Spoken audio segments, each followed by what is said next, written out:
আমাদের মা বোনেরা আছে তাদেরকে উদ্দেশ্য করে বলি, আল্লাহ রাব্বুল আলামিন আমাদেরকে পর্দার বিধান দিবেন। আল্লাহ রাব্বুল আলামিন আমাদেরকে যে পর্দার বিধানগুলো দিবেন এর ভিতরে এক নাম্বার হলো আমরা যে জবান দিয়ে কথা বলতেছি এই জবানটাও আমার জন্য পর্দা। সুতরাং এই জবানের অপব্যাখ্যা করা যাবে না, মানুষের সাথে বেগানার সাথে কথা বলা যাবে না। আল্লাহ রাব্বুল আলামিন সূরা আহজাবের 32 নম্বর আয়াতের ভিতরে বলেন, ইয়া নিসা আন-নাবিয়্যি লাসতুন্না কাআহাদিম মিনান নিসা ইন ইত্তাকাইতুন্না ফালা তাখদা'না বিল কওল।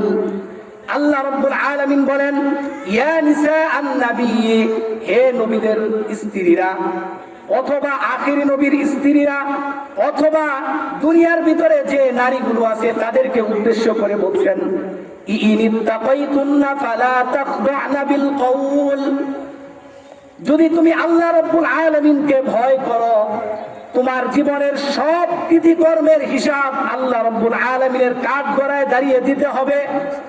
এই ভয় যদি তুমি করো ফালা তাখদা'না বিল কওল, তাহলে বেগানার সাথে মধুর কণ্ঠে কথা বলিও না। কথা বলেন ঠিক কিনা?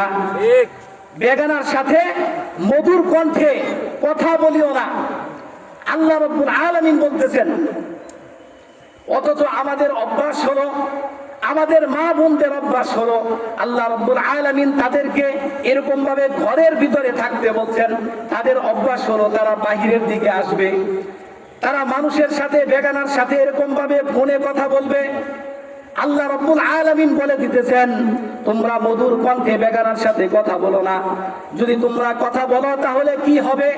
তাহলে দুনিয়ার ভিতরে তোমরা থাইকা যে গুনার কাজগুলো করতেছো এই গুনার কাজগুলো করার কারণে দেখা যাবে দুনিয়ার ভিতরে জিনা ব্যভিচার এগুলো বৃদ্ধি পেতে থাকবে। কথা বলেন ঠিক কিনা?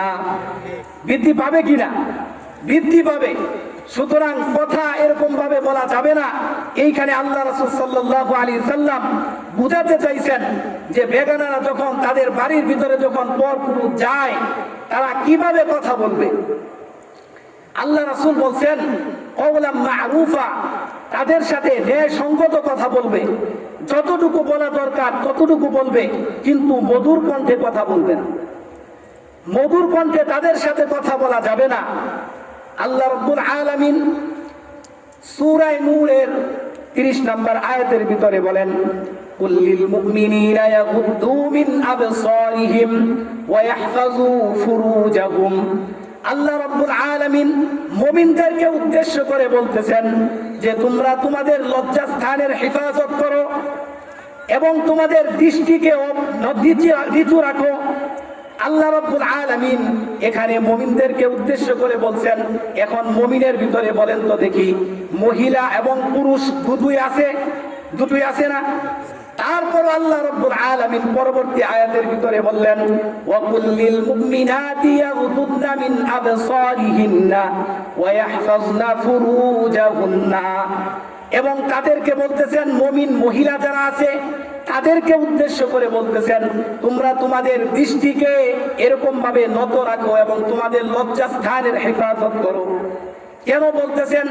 আমরা রাস্তা দিয়ে যখন যাই, আমাদের সামনে যখন মা বোনেরা থাকে, আমরা যদি তাদের দিকে তাকাই তাহলে তারা বুঝতে পারে আমরা তাদের দিকে তাকাইছি। এখন বলেন তো দেখি, পর্দার আড়াল থেকে যদি আমাদের মা বোনেরা যদি তাকায় তাহলে আমরা কি দেখতে পারবো কিনা? কথা বলেন, দেখতে পারবো? দেখতে পারবো। এই জন্যই আল্লাহ রাব্বুল আলামিন বলতেছেন যে তোমরা তোমাদের লজ্জাস্থানকে হেফাজত করো এবং তোমাদের দৃষ্টিকে নত রাখো।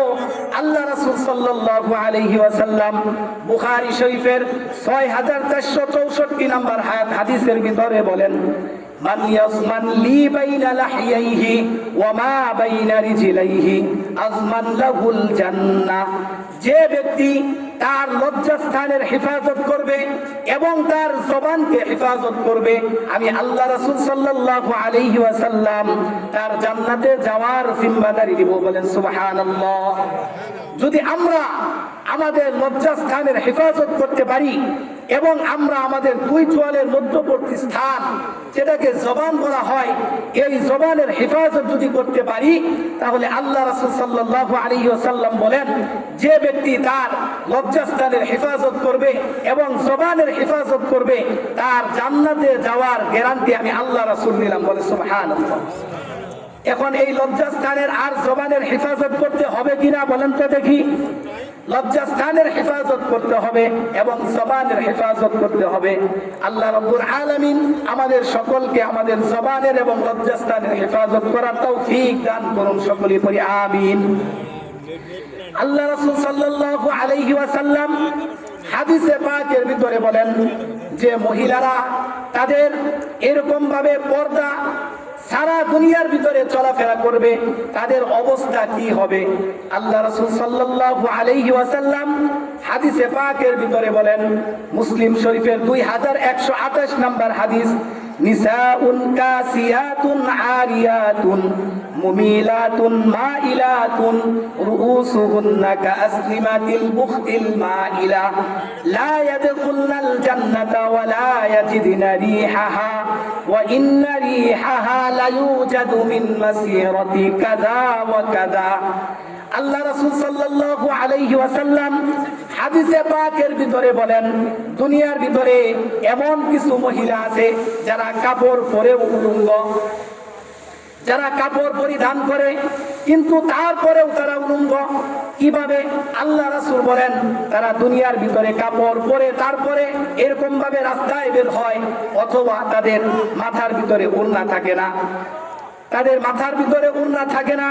আল্লাহ রাসূল বলেন তারা হলো অর্ধ উলঙ্গ।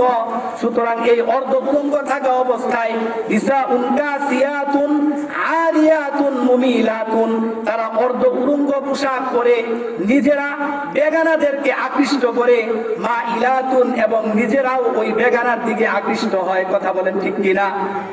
তারা নিজেরা ওই বেগানাদেরকে আকৃষ্ট করে এবং নিজেরাও তাদের প্রতি আকৃষ্ট হয়।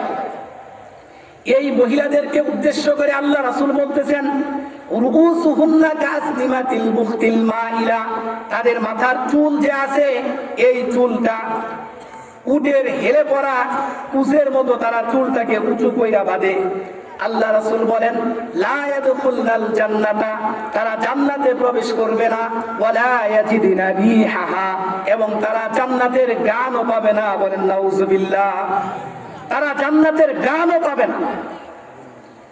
আল্লাহ রাসূল সাল্লাল্লাহু আলাইহি ওয়াসাল্লাম বলেন, ওয়া ইন্না রিহাহা লা ইউজাদু মিন মাসিরাতি কাযা ওয়া কাযা। আল্লাহ রাসূল বলেন, জান্নাতের এই পরিমাণ গান এত এত দূর থেকেও যে ওই গানটা পাওয়া যায়, কিন্তু তারা অর্ধ উলঙ্গ রাস্তায় বের হয়, তাদের এরকম ভাবে ওড়না থাকে না, তাদের চুলটা বাইর কইরা এরকম ভাবে বেগানাদের সামনে প্রদর্শন করে, তারা জান্নাতের এত পরিমাণ গান থাকা সত্ত্বেও তারা জান্নাতের এরকম ভাবে একটু গানও পাবে না।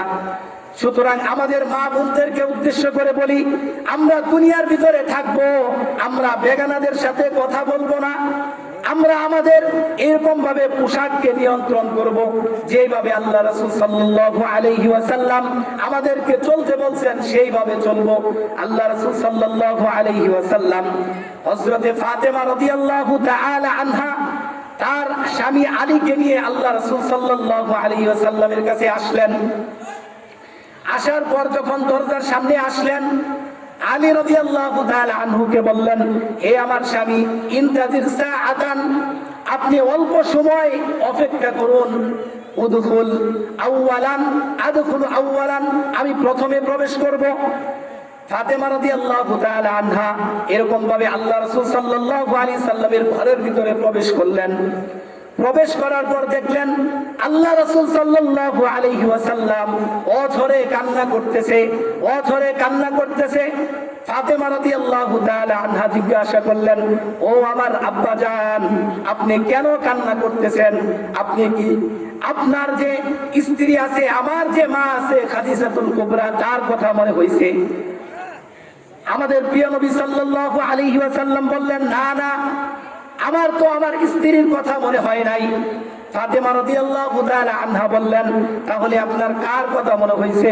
আল্লাহ রাসূল সাল্লাল্লাহু আলাইহি ওয়াসাল্লাম বললেন, আল্লাহ রাব্বুল আলামিন আমাকে তার কাছে একদিন নিয়ে গিয়েছিলেন।